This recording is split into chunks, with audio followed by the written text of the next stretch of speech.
Hello everyone, welcome to Delta Academy. मेरा नाम है रंजन और आप देख रहे हैं यूनिवर्सिटी की पाठशाला। स्टार्ट करते हैं आज का सेशन एकदम मस्त तरीके से। आई बिलीव कि पिछले वाले सेशन को आप लोगों ने एकदम प्रॉपर देखा होगा, कंप्लीट वीडियो को देखा होगा, क्योंकि बहुत सारा कुछ कंसेप्ट उसी सेशन से मिलता जुलता यहाँ पर मैं आपको बताने वाला हूँ। अगर नहीं देखा, आई बटन पर क्लिक कर लीजिए फटाफट से और क्लास को करते हैं आज की फटाफट से स्टार्ट। आज का जो टॉपिक है वो है प्रैक्टिकल ट्रांसफॉर्मर। पिछली क्लास में मैंने आपको आइडियल ट्रांसफॉर्मर के बारे में बताया हुआ था। आज से बात करेंगे प्रैक्टिकल ट्रांसफॉर्मर के बारे में और स्टार्ट करेंगे इसके लोडेड कंडीशन के बारे में। ठीक है, कि प्रैक्टिकल ट्रांसफार्मर ऑन लोड कैसे बिहेव करता है, क्या इसकी वर्किंग होती है। ठीक है, पिछली क्लास में हम लोग आइडियल ट्रांसफार्मर देखे थे और practical transformer on no load condition पे देखे थे। ठीक, तो उससे क्या क्या कंसेप्ट आपने सीखा और उसको यहाँ कैसे यूज करना है, दोनों चीजें आपको फटाफट से कनेक्ट करके बताता हूँ। ठीक है, चलिए ठीक है, देखते हैं। एग्जाम के पॉइंट ऑफ व्यू से इंपॉर्टेंट क्वेश्चन इससे आता है क्या? हाँ बिल्कुल आता है इससे सवाल।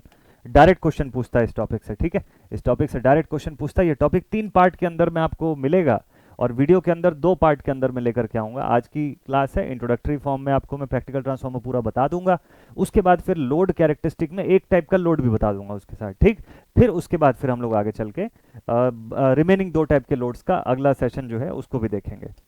तो टॉपिक प्रैक्टिकल ट्रांसफॉर्मर। ठीक है, प्रैक्टिकल ट्रांसफॉर्मर।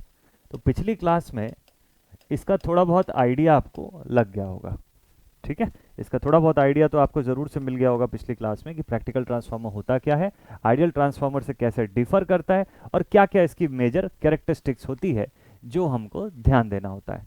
ठीक है, तो यहाँ तक तो हम लोगों ने बात कर लिया प्रैक्टिकल ट्रांसफॉर्मर के बारे में। अब आगे बढ़ते हैं और देखते हैं कि प्रैक्टिकल ट्रांसफॉर्मर लोडेड कंडीशन पे कैसा होगा, किस तरीके से वर्क करता होगा।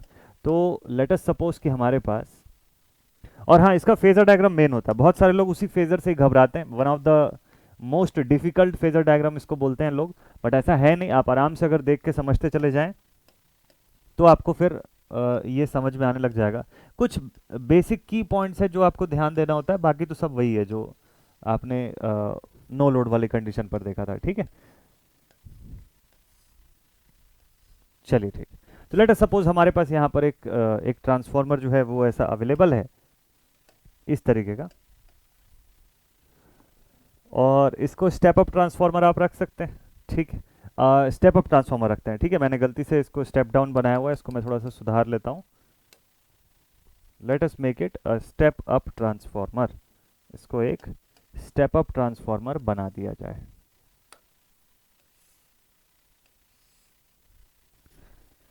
और यहाँ पर कुछ n नंबर ऑफ टर्न्स की वाइंडिंग मैंने सेकेंडरी साइड पर कर दिया। ये ट्रांसफॉर्मर ऐसा हो गया। ठीक है, so let us start with n1 number of turns in the primary, n2 number of turns in the secondary. ठीक है, नॉर्मली हम लोगों ने जो ओपन सर्किट कंडीशन देखा था उसके हिसाब से क्या देखा था कि यहाँ से मैं सप्लाई करंट I1 दे रहा हूँ। ये I1 किसकी वजह से आ रही है? जब मैंने साइनोसॉइडल नेचर का सप्लाई V1 इधर प्राइमरी पर लगा रखा है उसकी वजह से। ठीक है, प्राइमरी पर जो मैंने V1 लगा रखा है इसकी वजह से यहाँ पर I1 करंट है। ओके ठीक है, अब इस I1 करंट और N1 के मदद से I इंटू N के फॉर्म में आपको क्या मिल गया? वहां से मैग्नेटोमोटिव फोर्स मिल गया। चलिए बहुत बढ़िया। इसी को ड्रॉ करते करते ही आपका क्विक सा रिवीजन जो हो जाएगा वो बड़ा इंपॉर्टेंट रहेगा। तो आपको यहाँ से फिर उसके बाद क्या हुआ? इंड्यूस्ड EMF E1 की वैल्यू मिलेगी। चलिए N1 को उस तरफ बना लेते हैं, यहाँ पर लिखते हैं E1।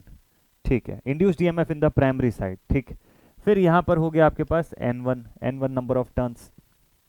तो अब यहाँ इस इंड्यूस्ड EMF के कंडीशन पे जो मैग्नेटोमोटिव फोर्स का क्रिएशन हुआ, मैग्नेटोमोटिव फोर्स का क्रिएशन हुआ उसके वजह से यहाँ से टाइम वेरिंग नेचर की फ्लक्स जो है वो लिंक करने लग जाएगी इस पूरे कोर के भीतर।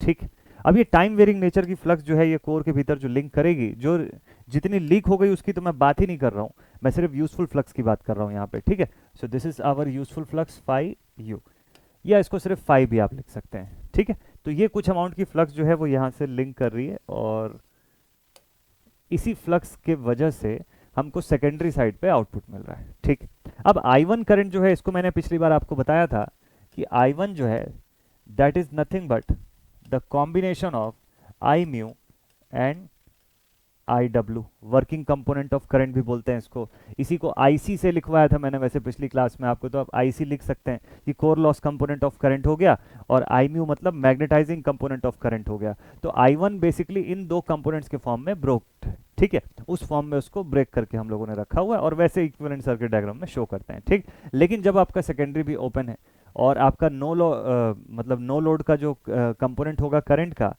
आई नॉट, वो इनके सम के बराबर होगा, इसके सम के बराबर होगा आई नॉट, तो आप उसको आई नॉट से रिप्रेजेंट करते हो बेसिकली। ठीक, तो इसीलिए आप आई वन ना लिख के उसको आई नॉट के फॉर्म में सीधे लिखते हो, तो ये वाला डेटा पूरा आपका आई नॉट हो जाता है। ठीक है, और उसके हिसाब से आप फिर बाकी चीज़ें समझते हैं। अच्छा, अभी तक क्या हो रहा था कि हमारा सेकेंडरी साइड जो था ओपन था, सेकेंडरी ओपन था, तो क्या यहाँ से कोई करंट जाएगी, करंट की वैल्यू I2 की वैल्यू 0, I2 की वैल्यू 0, कोई करंट नहीं जाएगी सर। अगर कोई करंट नहीं जाएगी तो इंड्यूस्ड ईएमएफ यहाँ पर E2 आपको दिख रहा है, लेकिन इस तरफ कुछ भी ऐसा अपोजिंग नेचर का फ्लक्स φ2 नहीं क्रिएट होगा जिससे कि आपके पास जो V2 मिलेगा at the end, terminal potential at the secondary side, वो सीधे सीधे E2 के बराबर हो जाएगा। किसमें, नो लोड कंडीशन में। क्या यहाँ नो लोड कंडीशन पढ़ने वाले हैं, नहीं, अब यहाँ पे ऑन लोड कंडीशन पढ़ने वाले हैं हम लोग। ये तो था एक क्विक सा रिवीजन जो आपने पिछले केस में वहां तक पढ़ा था। ठीक, फेजर डायग्राम भी इसका मैंने आपको बनवाया था। फेजर का कंसेप्ट एकदम ध्यान से समझिएगा, बहुत इजी तरीके से आपको बताने वाला हूँ। देखिए, उसी फेजर को मैं दोबारा से आपको एक बार और बता देता हूँ ताकि आपको थोड़ा अच्छे से क्लियर हो जाए। फेजर हम लोग ड्रॉ करना शुरू करेंगे from our magnetising component of current I mu, या फाई से आप ड्रॉ करना शुरू करो, फाई की वैल्यू।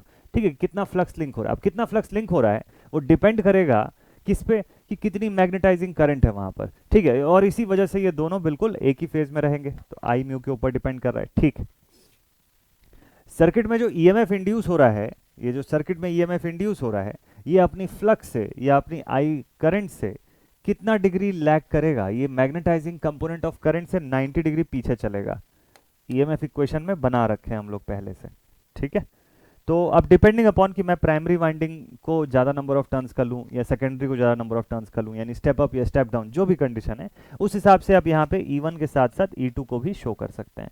तो मान लीजिए कि मैंने स्टेप अप ट्रांसफॉर्मर लिया है, स्टेप अप ट्रांसफॉर्मर है, तो E1 की वैल्यू यहाँ पे छोटी होगी as compared to the magnitude of E1। ठीक है, तो ऐसा लिख सकते हैं हम लोग।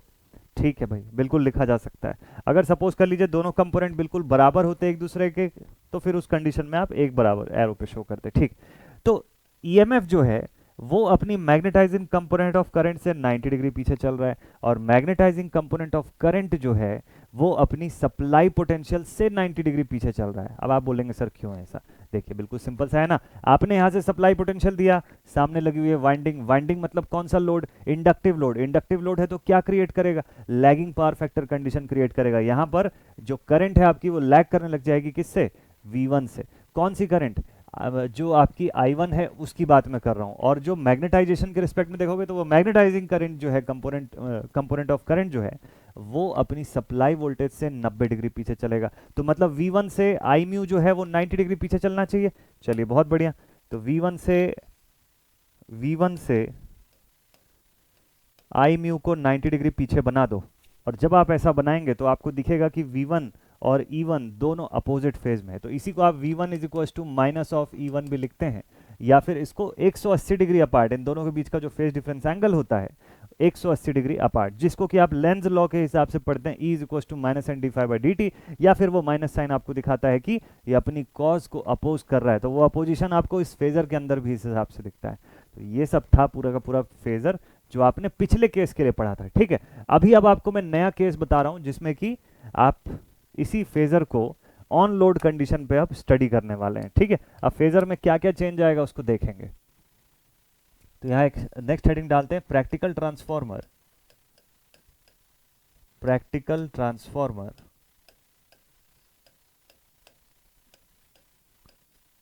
On load. एक तो प्रैक्टिकल ट्रांसफॉर्मर है और दूसरा सेकेंडरी लोडेड कंडीशन पे है। ठीक है, देखिएगा एकदम मस्त तरीके से आपको मैं इक्विवेलेंट सर्किट डायग्राम और फेजर दोनों चीजें बताने वाला हूं। तो सबसे पहले आते हैं इक्विवेलेंट सर्किट डायग्राम पे। टर्म्स अब आपको ऑलमोस्ट सारे टर्म्स पता है, नया कुछ रहेगा तो मैं इसके अंदर अलग से लिखवा दूंगा आपको। ठीक है, चलिए देखते हैं, वैसे इसमें कुछ नया रहेगा तो इसको जरूर से लिखेंगे। तो लेट अस सपोज कि हम लोगों ने एक स्टेप अप ट्रांसफॉर्मर का एग्जाम्पल जो है वो क्रिएट कर लिया। ठीक है, यहाँ पर रेजिस्टेंस, यहाँ पर रिएक्टेंस, इस तरफ देखेंगे यहाँ पर भी रेजिस्टेंस रिएक्टेंस, और इस बार यहाँ पर लोड लगाने वाले हैं हम लोग। ठीक है, इस बार ये साइड जो है ये लोडेड कंडीशन पे रखने वाले हैं, कुछ भी टाइप का लोड है, आर एल सी, अभी तीनों के तीनों आएंगे एक करके। तो यहां पर प्राइमरी साइड पे मैंने लगा दिया resistance, primary winding resistance R1, इसकी रिएक्टेंस हो गई XL1। ठीक, अब उसके बाद करंट के कंपोनेंट्स के फॉर्म में हमको इसको ब्रेक करना है, तो कंपोनेंट्स के फॉर्म में ब्रेक करना है तो इसको ऐसा लिखते हैं। ठीक है, करंट के कंपोनेंट्स के फॉर्म में उसको ब्रेक करना है ना, तो हमको ये करना चाहिए। देखिए, तो यहां पे सबसे पहले मैंने लिख दिया क्या, R, और इस तरफ मैंने लिख दिया XM। ठीक है, तो core loss component, core loss का कंपोनेंट जो है वो बता दिया मैंने, और मैग्नेटाइजिंग कंपोनेंट के फॉर्म में रिएक्टेंस जो है, इसको रेजिस्टेंस जैसा मैंने शो किया, इसको थोड़ा सुधार लेते हैं, ये रिएक्टेंस है, रेजिस्टेंस नहीं है, तो इसको थोड़ा सा ऐसा ड्रॉ करिएगा। हाँ, नाउ दिस इज XM, अभी ये सही है। अच्छा, वाइंडिंग तो बनाए नहीं हम लोग, चलो वाइंडिंग भी बना लेते हैं। ठीक है, ये बन गया। अब इस तरफ हमारे पास क्या क्या है, इधर है हमारे पास सेकेंडरी वाइंडिंग का रेजिस्टेंस R2, और यहाँ की रिएक्टेंस XL2। ठीक, दिस इज आवर लोड, इसी के अक्रॉस हमारे पास V2 डेवलप हो रहा है इन दो पॉइंट्स के बीच। अब बाकी के जो टर्म्स है उसको आप जो जानते हैं उसको फटाफट से लिख दीजिए कि यहाँ पर हमारे पास N1 नंबर ऑफ टर्न्स है, यहाँ पर N2 नंबर ऑफ टर्न्स है। ठीक है, कंडीशन मैंने अज्यूम किया कि N1 is greater than N2, नहीं N2 is greater than N1। ठीक है, उल्टा कंडीशन लिया मैंने यहाँ पे। अब यहाँ पर हम कुछ सप्लाई प्रोवाइड कर रहे हैं, लेट इट बी V1, एक साइनोसॉइडल सप्लाई जो है वो प्रोवाइड हो रही है, जिसका कि नाम मैंने रखा V1। ठीक, इसकी वजह से कुछ इंड्यूस्ड ईएमएफ हमको यहाँ पे मिलेगा। सबसे पहले तो इसकी वजह से कुछ करंट जाएगी यहाँ से, इस करंट को मैं I1 लिख सकता हूँ, जबकि मुझे पता है कि I1 is equals to I0 plus IW। IW जो होता है that is active component of current, उसको एक्टिव कंपोनेंट भी बोलते हो। उसी को आप क्या बोलते हो, उसी को आप core loss component of current बोल सकते हो, उसी को आप वर्किंग कंपोनेंट ऑफ करंट भी बोल सकते हो। ठीक है, ये सारे नाम इसी के हैं, अलग अलग किताब में अलग अलग नोटेशन यूज कर सकता है, कहीं पे IC यूज करता है, कभी IW यूज करेगा, तो ये that is up to you, आप इसको अपने अकॉर्डिंग जरूर से लिख करके रखिएगा। ठीक है, तो अच्छा I0 को थोड़ा सही कर लीजिएगा, this is not I0, this is I mu plus IW। ठीक है, अच्छा, और I म्यू प्लस IW को ही हम लोग I म्यू प्लस IW को ही हम लोग I0 भी बोलते हैं, और इसी को हम लोग I1 बोल रहे हैं, तो हमारा I1 जो है उसकी जगह पे हम I0 लिख सकते हैं। ठीक है, ठीक है भाई, तो no load component of current जो है I0 वो यहाँ से एक्सप्रेस हो सकता है, और इसको हम लोग फिर IW और I म्यू के फॉर्म में रिप्रेजेंट कर सकते हैं। अब ध्यान रखिएगा कि आपकी सर्किट में जो फ्लक्स का क्रिएशन हो रहा है वो प्योरली रिस्पॉन्सिबल उसके लिए कौन है, I म्यू है। ठीक है, कि I म्यू की वैल्यू जितनी बड़ी होगी उतना ज्यादा फ्लक्स क्रिएशन होने वाला है यहाँ पे। ठीक है, और आगे का सिनारियो समझते हैं। अब इसके बाद आगे हो क्या रहा है, तो भाई यहाँ पर कुछ EMF का इंडक्शन हो रहा है, यहाँ पर कुछ अमाउंट में EMF जो है वो इंड्यूस हो रही है, जिसको कि हम लोग प्राइमरी साइड में E1 से डिनोट करते हैं, सेकेंडरी साइड में E2 से डिनोट करते हैं। ठीक, बट एक और नया चीज होगा इस बार, क्या नया चीज होगा भाई, इस बार यहाँ सेकेंडरी से कुछ करंट जा रही होगी I2, induced current in the secondary, that will be current I2 because of that load. वहां पर अब कुछ जो वोल्टेज है वो भी बन रहा है, टर्मिनल पोटेंशियल है दैट इज V2, लेकिन I2 के जाने से ये दोनों जगह पे कुछ ना कुछ ड्रॉप्स होने शुरू हो गए होंगे, ये दोनों के दोनों प्लेसेस पर कुछ ना कुछ ड्रॉप्स जरूर होंगे। एक और चीज होगी, क्या होगा पता है, सेकेंडरी वाइंडिंग में जब करंट का फ्लो होगा तो डेफिनेटली एक अपोजिंग नेचर का फ्लक्स भी क्रिएट होगा वहां पे, जो आपकी सर्किट के अंदर की मेन फ्लक्स को अपोज कर रहा होगा। एक अपोजिंग नेचर का फ्लक्स होगा जिसको कि आप phi2 लिख सकते हो, जो अपोज कर रहा होगा आपकी मेन फ्लक्स को। तो आपकी टोटल फ्लक्स जो निकल के आएगी सर्किट की, जिसको कि phi टोटल बोल रहे हैं, that will be equal to phi1 minus this phi2, phi1 minus this phi2। ठीक है, या phi minus phi2, phi1 मत बोलो इसको, phi लिख दो आप। ये phi जो है this is your main flux, ये जो phi है this is main flux. Concept समझना बहुत ज्यादा जरूरी है। ठीक है, ये जो कंसेप्ट है ये बड़े इंपॉर्टेंट है यार। दिस इज सेकेंडरी वाइंडिंग का फ्लक्स, ठीक है, जो कि अपोज कर रहा है, जो कि अपोज कर रहा है किसको, मेन फ्लक्स को। तो टोटल फ्लक्स जो आपकी रहेगी, ओवरऑल नेट रिजल्टेंट फ्लक्स जो रहेगी वो कम हो जाएगी, रिड्यूस होगी। तो इसी चीज़ को काउंटर बैलेंस करने के लिए, हमको प्राइमरी साइड से कुछ I2 के बराबर की करंट चाहिए। इस करंट को हम लोग बोलते हैं I2 डैश। इसको कंपनसेटिंग करंट भी आप बोल सकते हो, ठीक है। इसी को कंपनसेटिंग करंट भी बोल सकते हैं, जो I2 को काउंटर करेगी, जो इस I2 के इफेक्ट को काउंटर करेगी, ठीक है। तो ये करंट जो है इस फ्लक्स के बराबर का फ्लक्स क्रिएट करके इस फ्लक्स के इफेक्ट को नलीफाई कर देगी, ताकि ये फ्लक्स बचा ना रहे हमारे मेन फ्लक्स को घटाने के लिए। समझ गए? इतना इंपॉर्टेंट सा पॉइंट है ये, एकदम ट्रिकी पॉइंट है, एक दूसरे से जुड़ा हुआ है। इसको थ्योरेटिकली आपको एकदम जैसे धागे में पिरोना बोलते हैं, एकदम उस तरीके से पॉइंट टू पॉइंट आपको इसको लिखते जाना है, तब कहीं जाके ये एक प्रॉपर 7 मार्क्स का या 10 मार्क्स का या 15 मार्क्स का एक solid theory plus phasor plus equivalent का कॉम्बिनेशन बनेगा। एक भी पॉइंट बीच में मिस किए या गलत समझे तो गड़बड़ हो जाएगा वहां पर, ठीक है।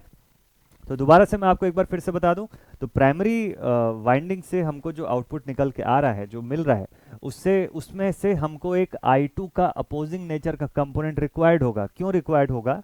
क्योंकि हमको दिख रहा है कि सेकेंडरी साइड पर ये जो I2 करंट का फ्लो है, ये एक phi2 फ्लक्स बना रहा है, जो काउंटर कर रही है किसको? मेन फ्लक्स को। तो हमारी मेन फ्लक्स की जो ओवरऑल टोटल फ्लक्स है उसकी वैल्यू घटती चली जा रही है।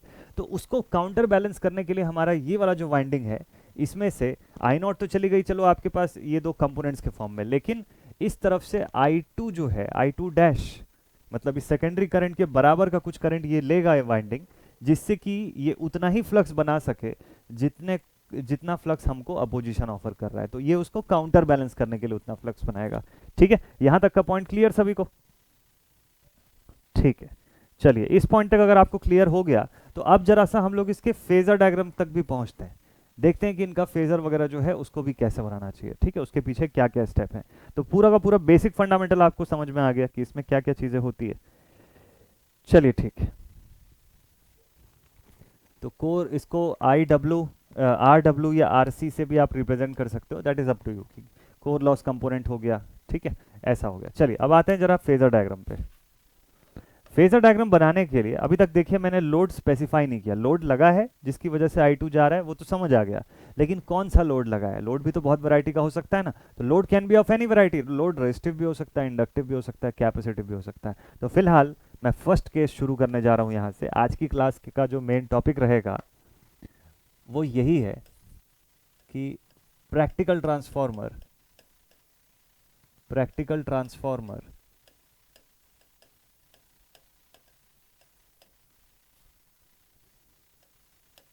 ऑन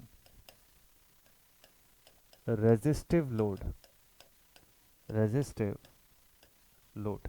अब स्टेप बाय स्टेप ध्यान से मैं बताते जाऊंगा आपको, आप ध्यान से देखते जाइएगा कि हम लोग एक एक स्टेप वाइज फेजर को बना कैसे रहे। फेजर का कंस्ट्रक्शन स्टेप बाय स्टेप बहुत इंपॉर्टेंट रहता है, ठीक है। तो ये पिछले पेज में जो मैंने इक्विवेलेंट सर्किट डायग्राम बनाया है, यही सेम इक्विवेलेंट सर्किट डायग्राम को मैं लेकर के चलता हूँ। बाकी पूरी आइडेंटिटी सेम है, उसमें कोई चेंज नहीं है, एवरीथिंग इज ऑल सेम, ठीक है। चलिए भाई देखते हैं यहाँ पर। तो ये जो सेशंस चल रहे हैं आपके लिए ट्रांसफार्मर के, ये बड़े इंपॉर्टेंट सेशन है। इनको प्रॉपर प्लेलिस्ट में मैंने सीक्वेंसिंग किया हुआ है। नोट्स जो है आपको आपके पास जो कंटेंट ये जो डिस्क्रिप्शन बॉक्स है उसके अंदर गूगल ड्राइव की लिंक मैं भेज रहा हूँ। इस लिंक के अंदर से ये पूरा नोट्स आप डाउनलोड कर सकते हैं, ठीक है। तो ये एकदम सीक्वेंस में देखिएगा प्रॉपर, और सभी स्टूडेंट्स के लिए है ये, जो भी एग्जामिनेशंस की प्रिपरेशन कर रहे हैं, कि चाहे किसी भी यूनिवर्सिटी की हो इंडिया में, आप सबके लिए ये बड़ा बेनिफिशियल रहेगा, यूज़फुल रहेगा।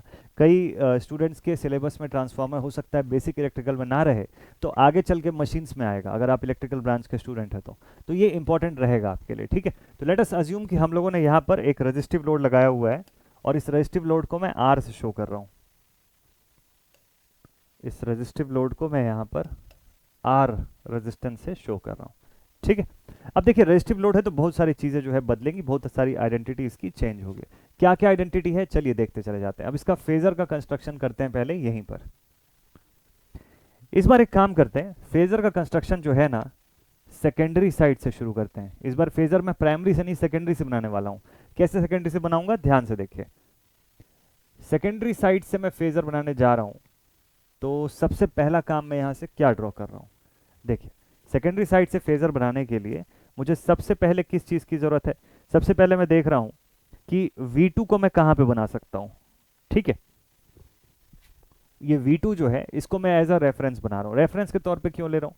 क्योंकि Vm sin ओमेगा टी एक रेफरेंस क्वांटिटी के फॉर्म में, उसके रिस्पेक्ट में करंट वगैरह में कितने का चेंज है वो देखना है मुझे। ठीक, तो मैंने क्या किया, यहाँ सबसे पहले क्या किया, V2 ड्रॉ कर लिया, सेकेंडरी साइड का पोटेंशियल। मैं सबसे पहले फेजर सेकेंडरी से ही शुरू कर रहा हूँ, आप भी ऐसी स्टेप बाय स्टेप सीक्वेंस बनाइएगा।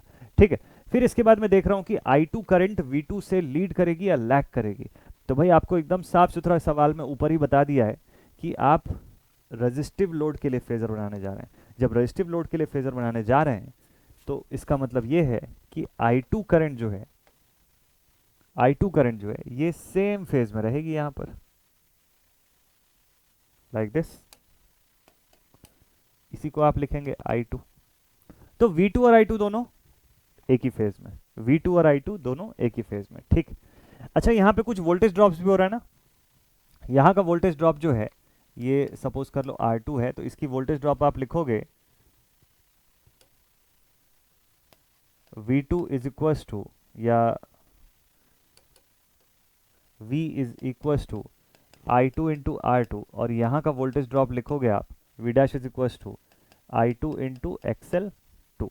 ये दो टाइप के वोल्टेज ड्रॉप्स हैं, लेकिन दोनों ही फेजर सम के फॉर्म में हो सकती है, नॉर्मली स्केलर फॉर्म में ऐड नहीं हो सकती। ठीक है, क्योंकि एक इंडक्टिव का केस है, दूसरा रेजिस्टिव का केस है। ओके ठीक है, चलिए देखते हैं। तो I2 इंटू R2 अगर मुझे लिखना है तो ये कैसे लिखूंगा मैं इसके आगे, ये देखिए I2 इंटू R2, ये इसका वोल्टेज ड्रॉप मिल गया। किसका voltage drop? I2 into R2 का वोल्टेज ड्रॉप। ठीक, I2 इंटू R2। अब बताइए I2 इंटू XL2 को कहाँ बनाऊंगा? क्या इसी के कंटिन्यूएशन में आगे बनाऊंगा सेम फेज में, या इससे 90 डिग्री लीड करता हुआ, या इससे 90 डिग्री अलग डिफरेंट फेज में? तो भाई आंसर ये है कि इससे 90 डिग्री डिफरेंट फेज में बनाना चाहिए मुझे, ऐसे। ठीक है, इससे 90 डिग्री अपार्ट लिखूंगा मैं इसको I2 इंटू XL2।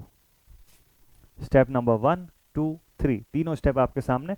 शुरुआत की हम लोगों ने V2 से, फिर मैंने आपको I2 ट्रेस करके बताया, रजिस्टिव लोड है तो both should be in the same phase. फिर मैंने आपको I2 R2 बताया, उसी से आगे एक्सटेंड करता हुआ, और XL2 और I2 का जो कॉम्बिनेशन है, इससे जो वोल्टेज ड्रॉप आ रहा है वो दूसरे फेज में 90 डिग्री अपार्ट आ रहा है। ठीक, यहां तक का फंडामेंटल सबको समझ में आ गया क्या? I2 और X2 का वोल्टेज ड्रॉप जो है 90 डिग्री लीडिंग होगा। ठीक है, अब सेकेंडरी साइड की सर्किट में जरा KVL लगा के बताइए मुझे। लिखते हैं यहाँ पे कि अप्लाइंग KVL, इधर की जगह छोड़ देते हैं, नीचे लिखते हैं, यहाँ लिख देते हैं applying KVL, applying KVL in secondary side. Secondary side पर KVL लगाने जा रहा हूँ, तो KVL का एक्सप्रेशन कैसा बनेगा यहाँ पर? देखिए यहाँ पे अगर मैं क्लॉकवाइज डायरेक्शन में KVL अप्लाई कर दूं तो ये हो जाएगा V2 minus I2 into R2 minus I2 into XL2 is equals to E2। हालांकि ये सब के सबको वेक्टर फॉर्म में होना चाहिए, ये सारी की सारी क्वांटिटीज जो है they must be in the vector form. ऐसा लिख सकते हैं क्या? भाई माइनस कैसे लिख सकते हो सर? यहाँ पे एक गलती है, क्या आप गलती आइडेंटिफाई कर पा रहे हैं? अगर आइडेंटिफाई कर पा रहे हैं तो मतलब कंसेप्ट आपका सही चल रहा है, अगर नहीं आइडेंटिफाई कर पा रहे हैं तो मैं बता देता हूँ। यहाँ गलती ये है कि जब आप टर्मिनल वोल्टेज बताएंगे तो वो इस E2 से छोटा रहेगा। क्यों छोटा रहेगा? क्योंकि इधर वोल्टेज ड्रॉप होगा, यहाँ पे भी कुछ ड्रॉप हो रहा है, फिर जो बच रहा है वो टर्मिनल वोल्टेज है ना, तो टर्मिनल वोल्टेज बड़ा कैसे हो सकता है? इस इक्वेशन के हिसाब से तो बड़ा दिख रहा है, तो आपने साइन यहाँ गलत लगाया है, यहाँ प्लस साइन होगा। ठीक है, कि external terminal voltage plus drop number 1 plus drop number 2 सबको मिला दिया तो टोटल EMF जो थी सेकेंडरी साइड की उसके बराबर आएगा ये यहाँ पर। ठीक है, बिल्कुल सही है। ये आपको किससे मिला? किरचॉफ्स वोल्टेज लॉ से मिला, KVL जब आपने अप्लाई किया सेकेंडरी साइड पर तब। इसका मतलब क्या है? इसका मतलब ये है कि इन तीनों क्वांटिटीज का जब मैं रिजल्टेंट निकाल लूंगा तो वही E2 रहेगा जो फेजर में दिखेगा। तो देखिए V2 है, I2 इंटू R2 है, I2 इंटू XL2 है, इनका रिजल्टेंट क्या बनना चाहिए फिर? जो हम लोगों ने अभी कैलकुलेट किया, इनका रिजल्टेंट क्या बनना चाहिए? इनका रिजल्टेंट बनना चाहिए E2। EMF E2, secondary side का इंड्यूस्ड ईएमएफ जो है वो इसका रिजल्टेंट रहेगा। सेकेंडरी साइड का फेजर डायग्राम यहां से होता है कंप्लीट, ठीक है, सेकेंडरी साइड का। और इसी लाइन पर आप बनाएंगे E1 ईएमएफ इक्वेशन से, पढ़ा हुआ है आपने इस चीज को। और यहां से आपको पता है कि E1 छोटा है E2 से, तो इसीलिए E2 की एरो ऊपर बनी है, E1 की एरो पीछे बनी है, ठीक है। हर चीज का एक मतलब है, हर चीज का एक रीजन है, इस वजह से उसको ऐसा बनाते हैं। तो यहाँ पे मैंने रिजल्टेंट बना लिया, चलिए ठीक है, ये सेकेंडरी साइड की फेजर कंप्लीट हो गई। अब आते हैं जरा प्राइमरी साइड पर। देखिए ये हम लोग आते हैं अब यहाँ से प्राइमरी साइड पर। प्राइमरी साइड में देखिए क्या क्या कंपोनेंट्स है आपके पास, ठीक है। प्राइमरी साइड में देखते हैं कि क्या क्या कंपोनेंट है हमारे पास, ठीक है। अब यहां से हम लोग देखते हैं कि भाई हमारे पास प्राइमरी साइड से एक फ्लक्स जो है वो क्रिएट हो रही है। ये जो फ्लक्स फाई है, अगर आपने इससे पहले का देखा होगा फेजर डायग्राम नो लोड वाली कंडीशन का या आइडियल का, तो मैंने वहां पे दो चीजें पहले से बताई हुई है जो कि कॉमन चलती आ रही है अभी तक। सबसे पहला चीज कि फ्लक्स जो है वो that is in phase with the magnetising component of the current. Current की मैग्नेटाइजिंग कंपोनेंट के फेज में ही रहेगी फ्लक्स हमेशा, क्योंकि फ्लक्स का क्रिएशन ही उसकी वजह से हो रहा है, ठीक है। तो उसके साथ इन फेज है। लेकिन फ्लक्स जो है यहां के कौन से कंपोनेंट से फेज अपार्ट होगी, तो भाई ईएमएफ से फेज अपार्ट होगी, ठीक है। ये जो फ्लक्स है it is responsible for the induction of EMF E1 and E2। तो ये फ्लक्स इस ईएमएफ से 90 डिग्री अपार्ट होगी, इतना तो तय है। कौन से ईएमएफ से, इस E1 E2 ईएमएफ से फ्लक्स आपकी कितने डिग्री अपार्ट हो गई, 90 डिग्री अपार्ट हो गई। ड्रॉ करें, चलिए देखते हैं। तो यहां से 90 डिग्री अपार्ट आप बनाएंगे फ्लक्स, ये हो गई फ्लक्स जो कि 90 डिग्री अपार्ट दिख रही है। किससे, 90 डिग्री लीड कर रही है, खाली अपार्ट ही नहीं। देखिए मैंने पिछली बार डायग्राम में आपको दिखाया था ना ये चीज कि यहाँ पे हम लोग फ्लक्स लिखे, यहाँ पे हम लोग मैग्नेटाइजिंग कंपोनेंट ऑफ करंट लिखे, तो उससे लैग करता हुआ आपको दिख रहा है E1 एंड E2, ये था।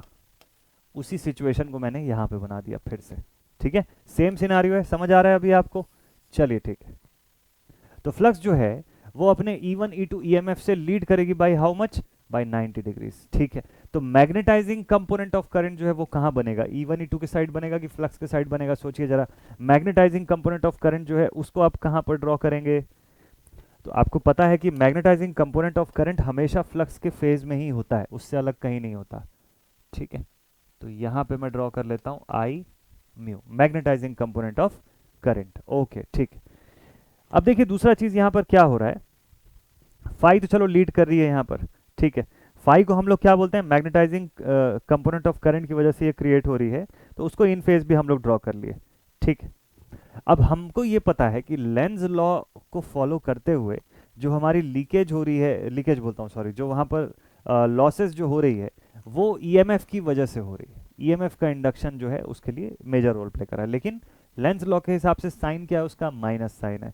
तो जब मैं E1 E2 पॉजिटिव इधर लिखा हूं तो E2 माइनस भी तो लिख सकता हूं मैं इस तरफ, दूसरी तरफ कैसे लिख सकता हूं, by extending this line equal and opposite. इसी लाइन को मैंने इक्वल एंड अपोजिट फॉर्म में एक्सटेंड कर दिया इन अ डिफरेंट डायरेक्शन, और इसको सामने मैंने लिख दिया माइनस ऑफ E2, इसको क्या लिख दिया, माइनस ऑफ E2। दोनों लाइन की लंबाई बिल्कुल सेम है, ठीक है। माइनस ऑफ E2 या और माइनस ऑफ E1 जो है वो लिख सकते हैं हम लोग यहाँ पर। अच्छा मैं E2 इसलिए नहीं लिख रहा हूँ, ये भी एक कारण है क्योंकि मैं प्राइमरी का अब शो कर रहा हूँ पूरा चीज, सेकेंडरी का तो मैंने फेजर बना लिया, ठीक है। तो अब ये जो फेजर आप देख रहे हैं ये प्राइमरी की फेजर बन रही है, तो मैंने E1 के फॉर्म में इसको लिख दिया, ठीक, माइनस E1 के फॉर्म में। चलिए ठीक है, अब माइनस E1 के फॉर्म में इसको मैंने रिप्रेजेंट कर दिया अपोजिट डायरेक्शन में। इसका जो बेसिस था वो क्या था, वो लेंज लॉ का था, ठीक है भाई, चलिए ठीक है। अब इसके बाद देखें जरा प्राइमरी साइड पे और क्या क्या है हमारे पास। तो ये जो फ्लक्स क्रिएट हो रही है इसके पीछे कौन रिस्पॉन्सिबल है, इसके पीछे रिस्पॉन्सिबल है आई म्यू, ठीक, इसके लिए रिस्पॉन्सिबल है आई म्यू। हम लोगों ने मैग्नेटाइजिंग कंपोनेंट ऑफ करंट को शो कर दिया ना यहाँ फेज में। अब इसके बाद आपको क्या दिखाना है, E1 जो है मैग्नीट्यूड में मतलब माइनस ऑफ E1 जो है मैग्नीट्यूड में बिल्कुल इक्वल है E1 के, लेकिन डायरेक्शन अपोजिट है, इसलिए ऐसा माइनस साइन जो है वो यहाँ पे लगा हुआ है, ठीक है ठीक है ठीक है ठीक है। अब यहां से जरा हम लोग देखते हैं कि अब यहां से एक चीज को हम लोग देखते हैं, यहां से जो मैंने आई डब्ल्यू लिखा है, आई डब्ल्यू कौन सा कंपोनेंट है, तो भाई ये तो core loss component of current है ना, ये करंट का कौन सा कंपोनेंट है, कोर लॉस कंपोनेंट है, ठीक। ये core loss component of current अपनी ईएमएफ से इस बार कैसा रहेगा, इस बार इन फेज रहेगा क्या आउट ऑफ फेज रहेगा। तो आप बोलेंगे सर लोड तो हमारा कौन सा लगा है, रजिस्टिव लोड लगा हुआ है ना, तो ये अपनी ईएमएफ से आउट ऑफ फेज कैसे हो सकता है। और ये भी वैसे भी रजिस्टिव पार्ट है, इसको हम लोग एक्टिव कंपोनेंट ऑफ करंट भी बोलते हैं या वर्किंग कंपोनेंट ऑफ करंट भी बोलते हैं। तो ये तो हमारी ईएमएफ के फेज में ही रहना चाहिए। अगर ईएमएफ के फेज में है तो आप इस बार इसे भी यहीं शो करिएगा। तो आप इसे भी यहीं पर शो करेंगे। क्या नाम है इसका, इसका नाम आपने लिख दिया आई डब्ल्यू। ठीक है, तो आई डब्ल्यू कहाँ पर है, माइनस ऑफ ई वन के फेज पर ही है, अपोज कर रहा है जो उसके फेज पर ही है। ठीक है, चलिए ठीक है। अब हमको ये पता है कि शायद स्टार्टिंग में ही मैंने यहाँ पे बता दिया था आपको ये चीज़, आई नॉट जो है इस पूरे को हम लोग क्या लिख सकते हैं। देखिए पिछले पेज में मैंने डायग्राम में आपको बताया हुआ है, शायद इस पेज में मैंने आपको बताया हुआ है। देखिए I mu plus I W is nothing but I naught, no load component of current जो है उसके बराबर होता है इनका सम। तो इनका जो नेट सम है वो आई नॉट लिखा जा सकता है, पॉसिबल है कि इसको हम लोग ऐसा लिख सकते हैं ना। तो यहाँ पर भी मैं यही चीज़ करने जा रहा हूँ अभी। ठीक है, यहाँ पर भी मैं यही चीज़ करने जा रहा हूँ। कैसे, देखिए आई म्यू और आई ओमेगा या आई डब्ल्यू जो मैं लिख रहा हूँ, सॉरी ओमेगा नहीं है ये, इन दोनों का फेजर सम जो होगा उससे क्या मिलेगा हमको, no load component of current मिलेगा। तो इसका फेजर सम बना देते हैं हम लोग जल्दी से। देखिए इसका फेजर सम जो है वो आप ऐसे शो करेंगे, parallelogram law of vector addition apply करिए और उसके बेसिस पर जहां पर ये दोनों लाइनें मिलती हैं वहां पे बनाइए आप resultant. This will be known as, ये रिजल्टेंट जो आपको मिला ये है आई नॉट।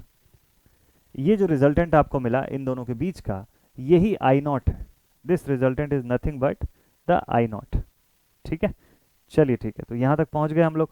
तो हम लोग इधर लिख भी देते हैं कहीं पे साइड में, here I not is the vector sum of I W and I mu. ठीक है, आई नॉट जो है वो क्या है, वो वेक्टर सम के बराबर है। ठीक, अब इसके बाद आगे चलते हैं, नेक्स्ट पॉइंट की तरफ चलते हैं। ठीक है, तो प्राइमरी साइड में हम लोग बोल सकते हैं कि हमारा I1 जो है, हमारा I1 करंट जो है वो I1 और I2 डैश का रिजल्टेंट है। ठीक, बट क्वेश्चन क्या बनता है पहले यहाँ पे, पहले तो क्वेश्चन ये बनता है कि सर I2 डैश जो है वो कहाँ से लेकर के आएंगे। ठीक है, I2 डैश कौन सी करंट है, I2 डैश के बारे में आपको मैं दोबारा याद दिला दूं कि I2 डैश वही करंट है जो सेकेंडरी करंट की वजह से जो फ्लक्स बन रहा था, जो अपोज करता है हमारी मेन फ्लक्स को, उसके इफेक्ट को बैलेंस करने के लिए I2 डैश एक काउंटर बैलेंस करंट की तरह एक्ट कर रहा है। ठीक है, I2 डैश का काम है काउंटर बैलेंस करना, उस अब अपोज करती हुई फ्लक्स को रोकने के लिए या अपोज करने के लिए। ठीक है, उसको खत्म करने के लिए या नलीफाई करने के लिए। ठीक है, तो हमको यहाँ पर ना क्वेश्चन के अंदर, मतलब इस सर्किट के अंदर, इस फेजर के भीतर हमको I2 डैश ड्रॉ करना है। ठीक है, तो I2 डैश जो है वो I2 करंट के अपोजिट में ड्रॉ होगा, क्योंकि I2 करंट को ही तो वो इवन आउट कर रहा है, I2 करंट को ही तो बैलेंस कर रहा है ना। तो I2 डैश किधर बनना चाहिए, पूरा समझ समझ के बनाइएगा, याद करके नहीं बनाना है। देखिए I2 इस तरफ मैंने बनाया ना, तो I2 डैश इसी लाइन में 180 डिग्री अपार्ट यहाँ बनना चाहिए। देखिए, so this current will be my I2 dash, लिख सकते हैं माइनस ऑफ I2 या I2 डैश लिखा जा सकता है इसको। ठीक है, अब जरा I1 को ड्रॉ करिएगा as a resultant of I2 dash and I naught और I2 डैश का रिजल्टेंट क्या बनेगा, I नॉट और I2 डैश का रिजल्टेंट जो है वो क्या बनना चाहिए, सोच के बनाइएगा इसको एकदम प्रॉपर। ठीक है, अगर आपने फेजर को बिल्कुल सही सही तरीके से ड्रॉ किया होगा तो I नॉट और I2 डैश का रिजल्टेंट के फॉर्म में आपको करंट जो है, कौन सी करंट मिल जाएगी यहाँ पर, आपको करंट मिलेगी, नेक्स्ट आपको करंट जो है वो मिल जाएगी, कौन सी, वो करंट है I1। इनका रिजल्टेंट जो है वो आप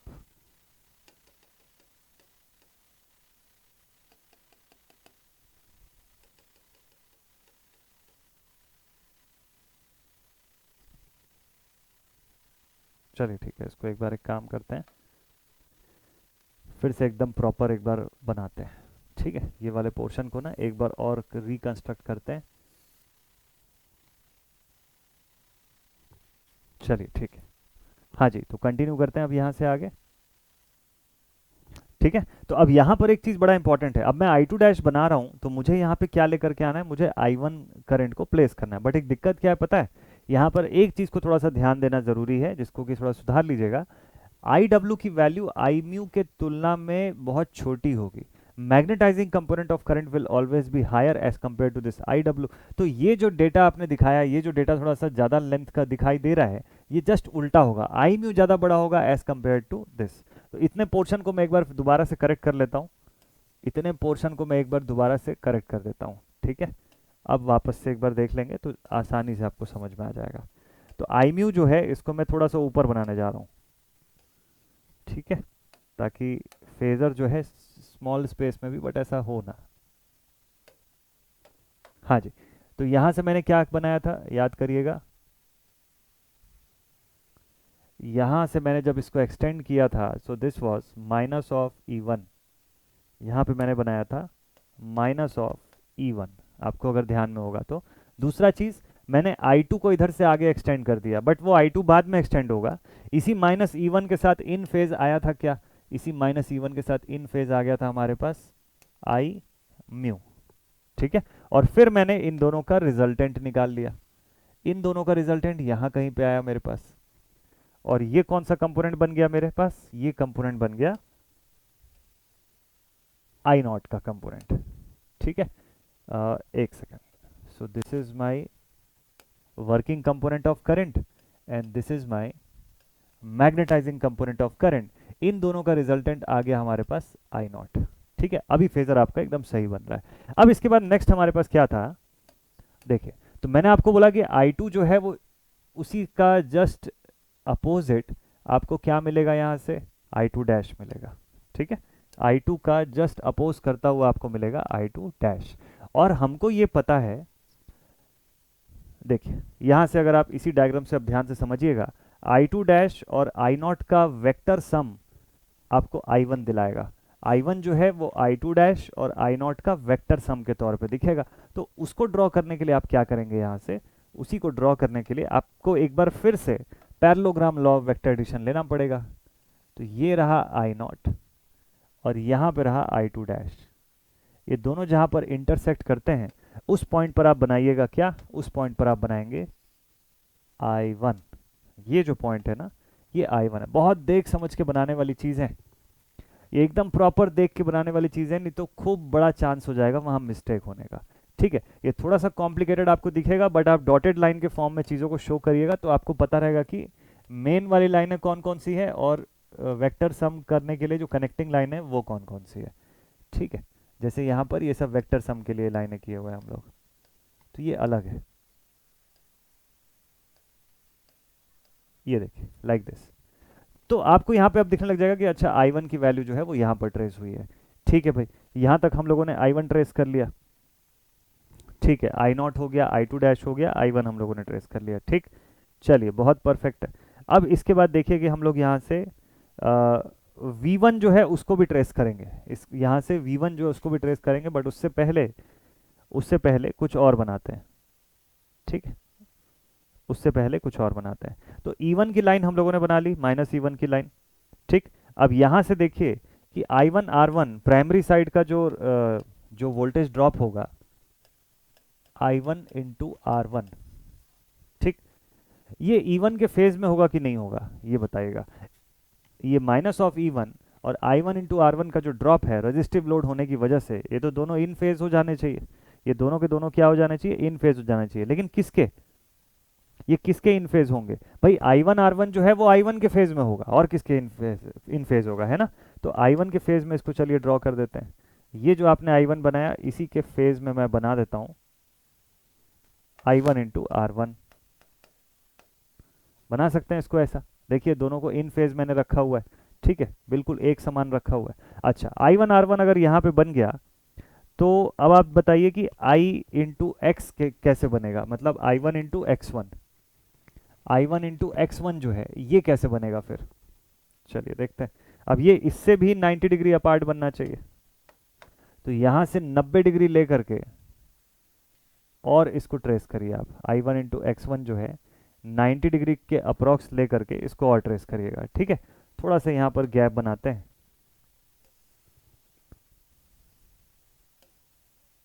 चलिए यहाँ तक थोड़ा सा मैं गैप बना देता हूँ ताकि आपको फेजर बनाने में या समझने में कोई दिक्कत ना आ जाए। तो ये मैंने नेक्स्ट क्या लिख दिया, I1 into XL1 primary side का वाइंडिंग का रिएक्टेंस।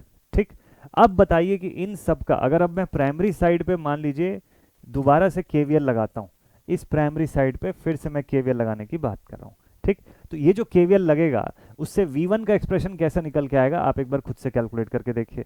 यहाँ पर अगर मैं केवीएल लगाता हूँ, जैसे उस तरफ मैंने जब केवीएल लगाया था तो मैंने V2 का एक्सप्रेशन देखा था। ठीक है, अब इधर आपको देखना है कि V1 का एक्सप्रेशन जो है वो कैसे आएगा। तो कैसे लिखेंगे इसको, इसको आप लिखेंगे माइनस ऑफ E1 प्लस यहाँ का वोल्टेज ड्रॉप्स, क्या क्या voltage drops, I1 into R1 plus इधर का voltage drop I1 into XL1, ये वैल्यू बराबर होगी किसके, ये वैल्यू बराबर होगी V1 के। This value will be equal to V1 और ये सब वेक्टर फॉर्म में है। इसको वैसे भी आप रिलेट करके देख सकते हैं। कैसे रिलेट करके देखेंगे, देखिए ये सप्लाई वोल्टेज बड़ी होगी as compared to this E1, यहाँ सबका ड्रॉप होने के बाद जो बचेगा वो आपको यहाँ पे इंड्यूस्ड ईएमएफ के फॉर्म में दिख रहा है। तो V1 ऑब्वियसली इन सबसे बड़ा होगा और V1 को आप इसी कंपोनेंट के फॉर्म में शो कर सकते हैं। इस केवीएल लगाने के बाद से जो V1 का रिजल्टेंट आया तो वो मुझे दिख रहा है कि -E1 उसके साथ I1 R1 उसके साथ I1 XL1 से जो रिजल्टेंट निकलेगा उसको V1 के तौर पे शो करना है। तो देखिए यहाँ से यहाँ तक मेरे पास क्या है, E1 है -E1, फिर यहाँ से यहाँ तक I1 R1, फिर I1 इंटू XL1, इन सब का रिजल्टेंट जो मैं बताऊंगा वही होगा मेरे पास क्या, वही होगा V1। मतलब ये जो रिजल्टेंट मैं यहाँ से बताने वाला हूँ जिससे कि E1 थोड़ा छुप जाएगा अभी, ठीक है E1 को छुपने देते हैं, उसको हटा देंगे हम लोग। ठीक है, ये जो रिजल्टेंट दिखेगा this resultant will be my V1। ठीक है, और इसके लिए मैं जरा E1 को थोड़ा सा साइड पर लिख देता हूँ ताकि आपको कंफ्यूजन ना हो। ये माइनस ऑफ E1 यहाँ पे लिखेगा, ठीक है, इसको मतलब एरो के फॉर्म में शो करिएगा, ऐसे नहीं। तो ये बनता है आपका फेजर, ये बनता है आपका एक कंप्लीट फेजर डायग्राम। इसको मैं ज़्यादा जूम इन जूम आउट नहीं करूंगा, नहीं तो आपके नोट्स में से ये इधर उधर हो जाएगा। ठीक है, तो जब कोई किसका फेजर डायग्राम है ये, this is the phasor diagram for a single phase transformer,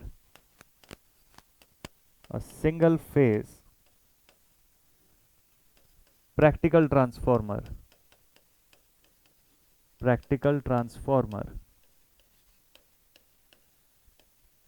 on resistive load। अब इस पूरे लेक्चर को देखने के दौरान एक चीज़ मैं आपको ज़रूर सजेस्ट करूंगा कि आप इस लेक्चर को देखते देखते में जो जो मैं आपको पॉइंट्स बताते जा रहा हूँ, जो चीज़ जो मैंने आपको सिर्फ बताया है, जो लिखवाया नहीं है, जैसे मैंने आपको बोला पहले सेकेंडरी साइड का ड्रॉ करना शुरू करेंगे V2 से। ठीक है, पहले सेकेंडरी वोल्टेज जो है V2 ड्रॉ कर लिए, टर्मिनल वोल्टेज I2 उसी के फेज में आ गया, I2 इंटू R2 जो है वो भी इनके फेज में रहेगा बट एक्सटेंडेड फॉर्म में दिखेगा, और I2 इंटू XL2 का जो वोल्टेज ड्रॉप है वो उससे लीड करता हुआ आपको दिखाई देगा। तो ये सारी चीज़ें जो मैं आपको बोल करके बता रहा हूँ इसको पॉइंट्स में कहीं पे लिखते जाइएगा। इसको पॉइंट्स में लिखेंगे तो आपको समझ में आ जाएगा कि फेज़र बनाने का सीक्वेंस क्या था, किस हिसाब से हम लोग ये पूरे फेज़र को ड्रॉ किए। ठीक है, नहीं तो क्या होगा, नहीं तो सिर्फ रटने वाली चीज़ हो जाएगी और उससे कोई फ़ायदा नहीं होने वाला है ना, सिर्फ रटने से कोई बेनिफिट जो है वो नहीं होगा। देखिए यहाँ पर दो चीज़ें और बता देता हूँ मैं आप लोग को। I0 और V1 के बीच का phase difference angle, the phase angle between this I0 and this V1, इसको क्या बोलेंगे बताइए, I0 और V1 का। I0 क्या है, नो लोड करंट है ना, नो लोड प्राइमरी करंट है। तो इनके बीच का जो फेज एंगल होगा I0 से V1 का, इसका नाम लिख लीजिएगा, I0 से V1, this is known as no load phase angle,